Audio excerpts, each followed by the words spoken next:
everyone, welcome to my channel. So today I thought of uploading this video wherein I'll be walking through all of the books that I have on my mini book tree.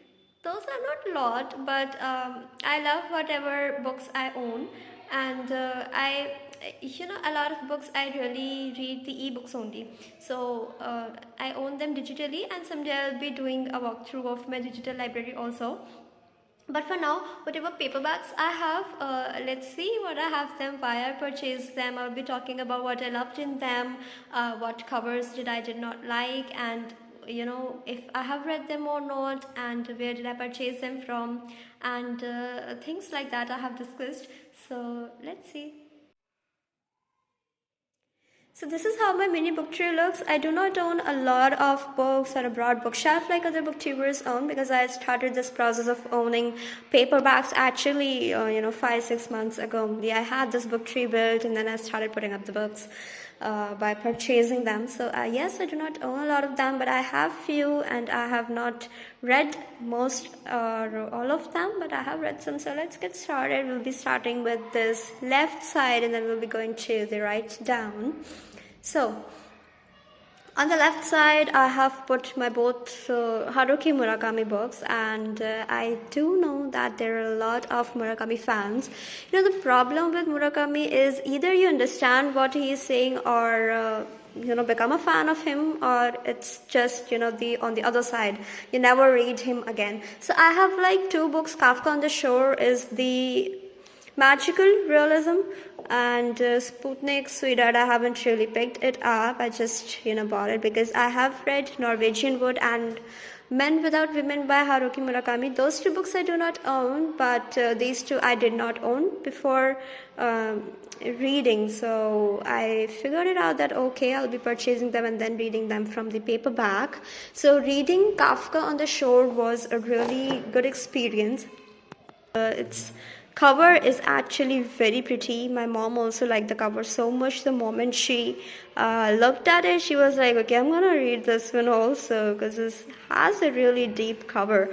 And yeah, so I own this one, and yes, I have completed it full. And I think I have made a short video also on the quotes that I like from Kafka on the Shore. So check that out if you want to know what actually hit me in that.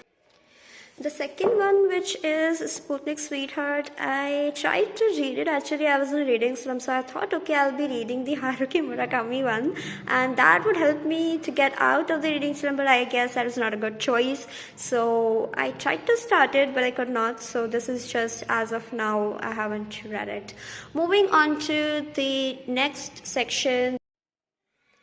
So this section here is of non-fiction. I have 5 books in this section, and the first one is like the War of Art by Steven Pressfield. I have read it completely, and just did a short video also on who should read it. So if you are really looking on out to as it says, win your inner creative battles, if you're someone who do not know how to sit and get your creative things done, so this book is for you. And it's really pretty strong one.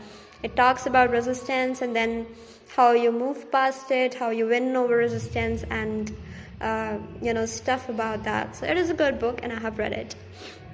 The next one is The Freedom from the Known by Jiddu Krishnamurti. I am actually in philosophy, so that's why I ordered this book. I have not completed it, or even I should say I only read the first 15 pages of it. It is really a heavy book, I would say. On each and every line you have to wait, close the book, and ponder over what the author is trying to say. So that's why it takes a really good amount of time to finish even one page of it. And I have a tendency of reading the books like I do not want to just open it and read the pages, skim through them, and make the notes on the quotes and everything, and then just get done with it. I do have a tendency of reading him in a way that I should be able to figure out something from that book which I'm able to apply later in my real life. So that is the way I kind of try to read.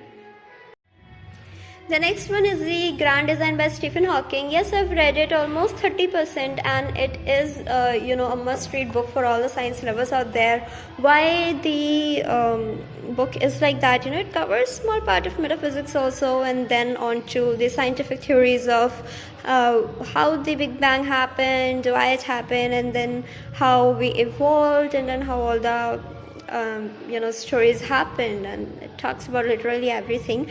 And this is Stephen Hawking, The Grand Design. I put it after reading The Brief History of Time by Stephen Hawking. I really liked that book, and then I purchased it from Delhi book market, local market, and there I saw it. To be honest, I did not know that there is a book called The Grand Design by Stephen Hawking, so I just had a look at that, and it was by Hawking, and I read the blurb and everything, and I was like, okay, let's get it. I won't be disappointed with this book. I was sure of it before purchasing, and then in 10 pages I knew that it was worth it. The next book I have on my shelf is that Eat That Frog by Brian Tracy, and you can see that I have a bookmark here. I have not read this one full, and around 20-30 pages I think it is on. So this book is about fighting the frog meaning that whatever barriers you have in completing your tasks. It also says the 21 great ways to stop procrastinating and get more done in less time. And if I speak honestly, I do not remember, to be honest, I do not remember what was in that book. So I think someday if I try to finish it, I would have to read it from page 1 again. And that's so bad of me. Now, the next book is The Emotional Intelligence by Daniel Goleman, and what a book it is. And exactly same like Freedom from the Known. You have to get into what the book wants to say, what the book wants to convey, that how each and everything has an effect on our emotional intelligence, how our mind is made up of, the biology of it, and how we make our decisions, rational, irrational, and how we act intelligently, emotionally, or in what ways. So it actually talks about a lot of facts, and when you read them you realize that okay, it would be due to that, whatever my behavior has been, and then you really get ideas onto how you can combat a lot of issues in your life. So this is actually a highly recommended book. I have not read this one also completely. I have just read 20 to 30 pages, but I think that is the sign of a good book, that if a reader is saying that he has not been able to complete it in one sitting or two sitting, that means it was a good book. And if it really takes a lot of efforts into understanding, I mean not the impossible efforts, but this book actually talks about a lot of new facts that I did not know, and they are actually helpful in leading your life in a good way. So this was my non-fiction section. Moving on to, I would rearrange them again after this video. So, moving on to the next section, which is this one. These two books I have, Steal Like an Artist and The Book Thief. Pretty much Steal Like an Artist is also a non-fiction book, but I don't know, I like this book with The Book Thief, because these two are kind of one of my favorites. So the Steal Like an Artist, you can see that I do have a vertical version of this book. If you'll see the original, it's actually in the horizontal print, but because this is a first copy, and I know that is kind of a crime in the booktube world, but that is how it was.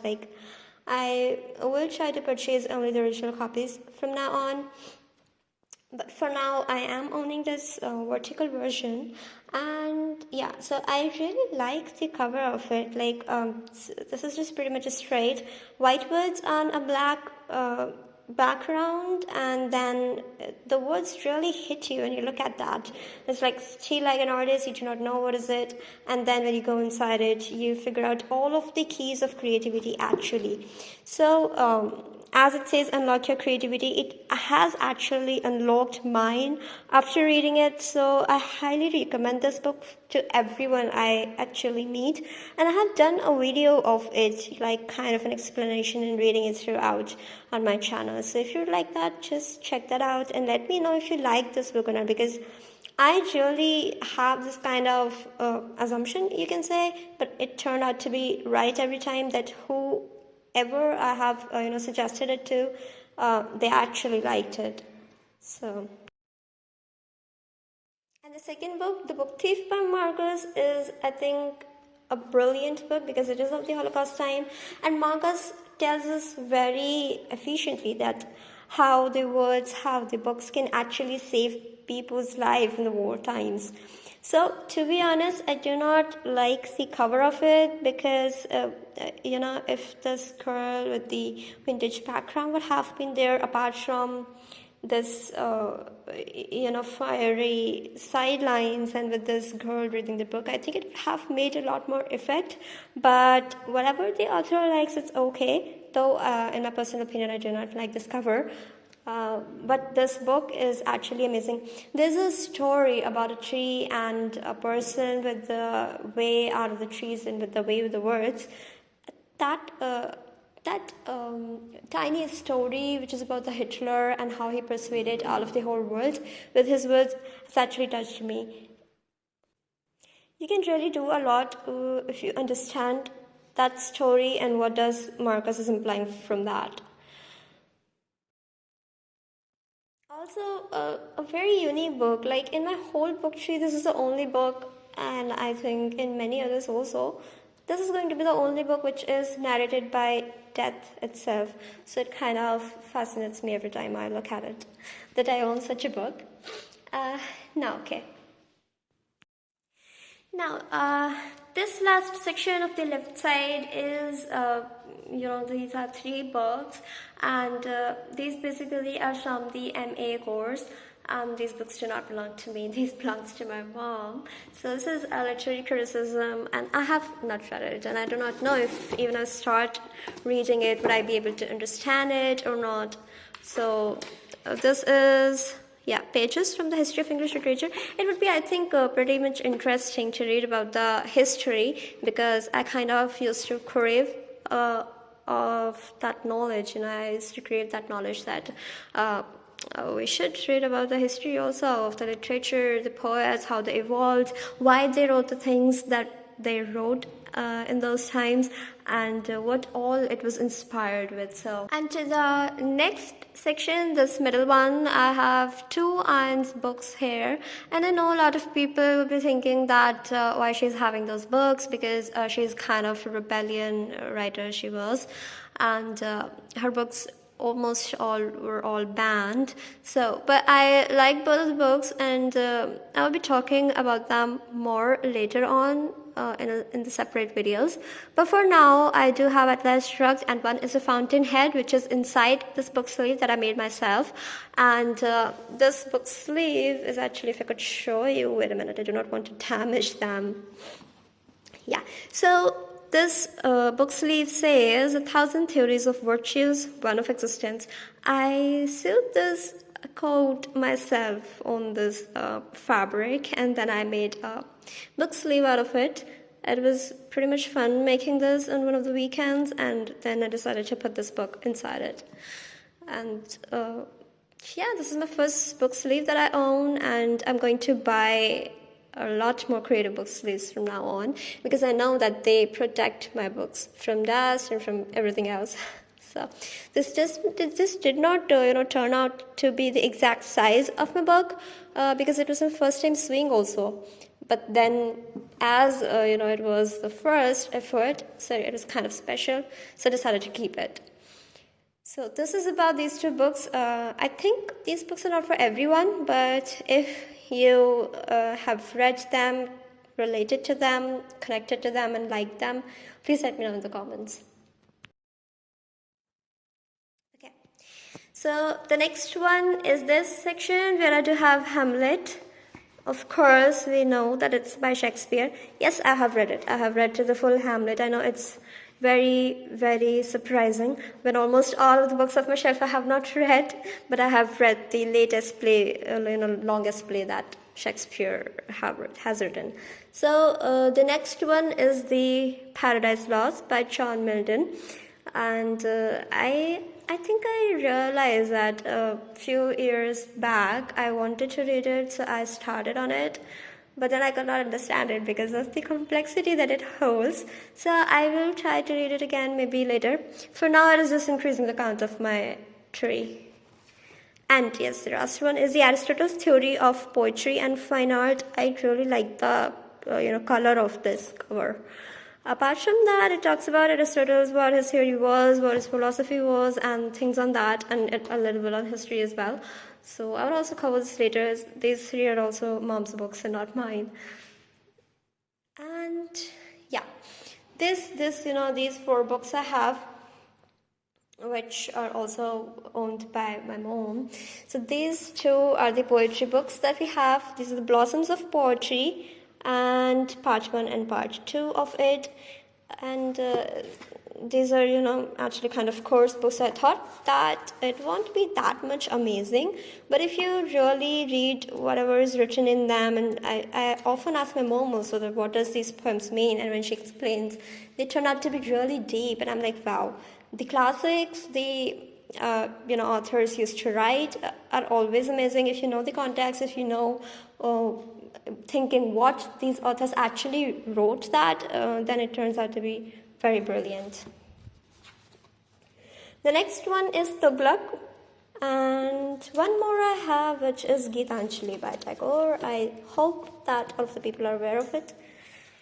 So I have not completed either of them. I will be doing that, but let's see when. This last section is actually of the dictionary, so we won't be going them. So this is all I have pretty much of my book tray, and this last middle section I have covered with my bookmarks and all of the bookish stuff that I have, which is actually currently going in dust. And this is a small songbook I have, which I don't think has any relevance with all of the books that we read. So this is pretty much. Let me know how many books do you own. Have you seen a lot of books? If it's very difficult to maintain, because I think if I go on owning more than 50 books, I think I dream about that sometimes, but if I do that, then how difficult it would be to maintain. And I think I will spend all my time to just organizing them and rearranging them and crushing on my books, and it can actually waste a lot of my productive time, so I'm so much afraid of that. But yeah, right now I own these 10 to 20 books, and yeah, that's pretty much of it. Do let me know in the comments if any such book I definitely should own, and its cover is so beautiful. It would be increasing the honor of my book tree. To let me know if any of such favorites exist in your bookshelf, and also if apart from Amazon or Flipkart or any of the mainstream bookstore, if apart from that any such online shop exists which sends high quality books and some bookish materials along with that, do let me know please. I will definitely purchase from them. Bye bye.